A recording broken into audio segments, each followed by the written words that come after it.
good afternoon or good morning to everybody, because it's a good afternoon here in Sydney from where I'm uh, interacting with you, talking to you. I do not know when my video will be played and whether it is afternoon or morning anyway. Let me congratulate the team of Asia Pacific Union, and at this seminar led by Dr. Sana Ratnawal. He must have gone to uh, London or UK recently, because he has picked up peace, prosperity, and friendship as the main highlight areas of Asia Pacific region.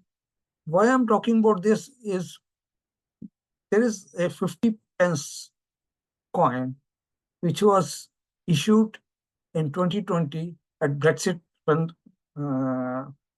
they were leaving, and it had the same words, the same peace, prosperity, and friendship. Actually, the total world order is changing. It is changing because of climate change. It is disasters, civil wars, non-state actors coming into play, authoritarian rules, populism, rising crisis, and so many things. So traditional political or social institutions are all facing dissatisfaction from the public. International relations and international order are being deconstructed or reconstructed depending on the need or the support each one is having for the other. Actually, it is becoming a challenge to make a sense of what is happening, because what was true yesterday is different today. One good thing has happened, that largest democracy of India, 1.4 billion people, have peacefully elected government of India. When it can be done in such a large population, why can't it be done across the globe? The Asia Pacific, there are strategic developments that are happening which are going to impact the future economic dynamism of the region. Asia Pacific has been relatively, I am repeating the word, relatively peaceful for last about 25 years. And it has few potential flashpoints, which has Korean Peninsula, because North Korea is working on nuclear, arms.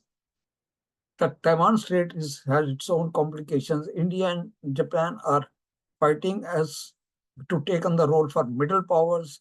India's increasing engagement with ASEAN for shared destiny is happening. Asia Pacific leaders are recognizing the climate change as the single greatest threat. It's not that it is happening in Asia Pacific, it is happening all through the world. And now, when we are talking about peace, let us first think about where the wars or conflict points are going on. South China Sea territorial dispute, we know Israel, Palestine, Lebanon, Jordan, and Iran, Ukraine, USSR, Russia are already into the problem for 2 years plus. Then there are other hotspots, North Korea, Iran, Yemen, Somalia, Pakistan, Kashmir. And so much of arms flow is going across the world. And then we know Myanmar, Taiwan confrontation is also on. Azerbaijan is also working on it. So war hotspots, global we have talked. But why it is all happening in the northern hemisphere? In fact, the population, global population, 87% stays in northern hemisphere. And it has only 68% the Earth area or the globe area. So population density is almost 2.5 or 3 times that of southern hemisphere. So it is happening here. Now, whose interest it is the conflicts to go on? The arms exporting countries, of which USA is the major, which is exporting 11.287 billion US dollars worth of arms. Germany, China, France, Italy, Russia, UK, Israel, Spain, South Korea, and now India has also started exporting BrahMos. When we talk of Russia, Russia has in fact changed its position from exporter to importer because of the war going on. But France, Italy, Turkey, and Poland exports are rising. There are five big challenges the society has to prevail upon the political leaders. The geopolitical aggression will not go. These wars will not go. It is not good for the uh, good for humanity. So practice labeling conflicts as counter-terror struggles. So counter-terror struggles will go on, and we are relabeling the conflicts, whatever the conflicts, and we are trying to show it as a counter-terror struggles. So military intervention, the regime change, like in Pakistan. So we have to think of rebuilding lives. Panic, forced displacement, or migrations throughout the world, and humanitarian is struggling. So the challenges are to be handled by fixing the parties which are standing behind those fighting. So the two parties are fighting, and there are some people who are standing behind. Okay, don't worry, I am there behind you. Choose the vision of sustainable development goals of United Nations. That is all towards peace, sustaining peace. We should sustain. We should not go in for inert capacity building of uh, only the state. We have to work on a transformative change and stress on supporting those who work for the peaceful change, like my friends, you all are working and attending this conference, and support peaceful change. India has taken a step forward to lead the world, let and live and let live. We have to pause and think that how much important our symbol is is Vasudev Kutumbakam, and it is for spiritual heritage, right? So even in the advanced worlds, the society is needing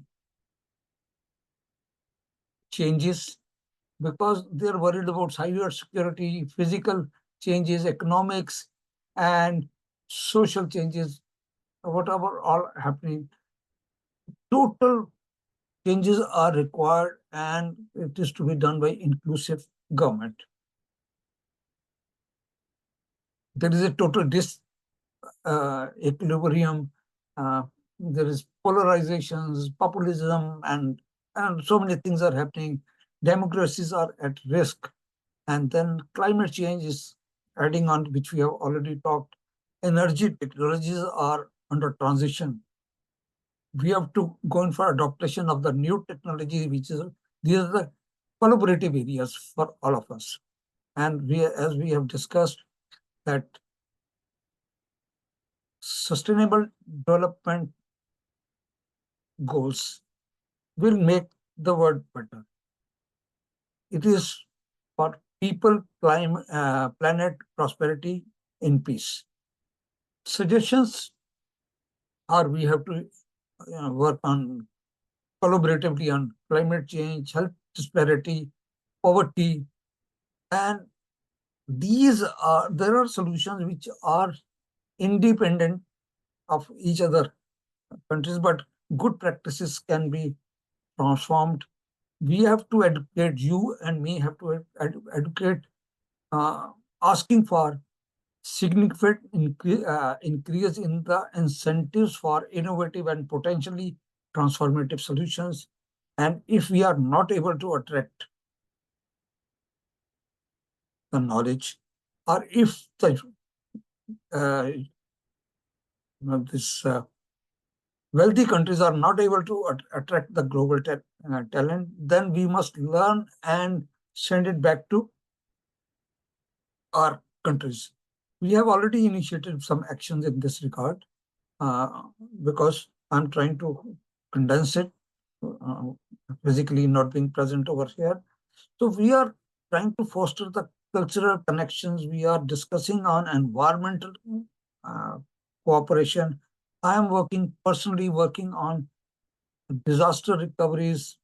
Uh, what are the practices that are being followed over here, and developing actionable solutions. So cultural exchange is not the only thing, but we are working on virtual tourism, what India is. Uh, in fact, it's a good subject which we keep on talking, exploring unexplored India, even for our own people. So importance of accessible and online interaction, that what we are trying today is we are trying to work out. And so whatever small I have talked so far, I'm trying to say, what I will do, let me push where I can to have a peaceful world. I'm not saying that you must do, but you can copy it. That's why I'm saying you, uh, my friends, men and women, let me collaborate to save the dying world, dying because of disasters. Let me work towards saving the world against climate change disasters. It's our collective duty to work for peace, prosperity, and friendship. Let me take a role in this global mission. Dr. Sana, I will do it on my part. Let the beginning be in Asia Pacific. Let me pause and think what I can contribute. So we want peace and not war. Almost everywhere, everybody says going for peace. If you have any questions, I know I will not be able to answer, but you can interact with me on my email or WhatsApp numbers, or you can write to this. These slides are loaded onto this link. You can have a snapshot and uh, read the contents over there. And anything else we have, you can come through Dr. Sanawar and interact with us. Thank you very much, and wish you good luck throughout the session. Thank you, Ovi.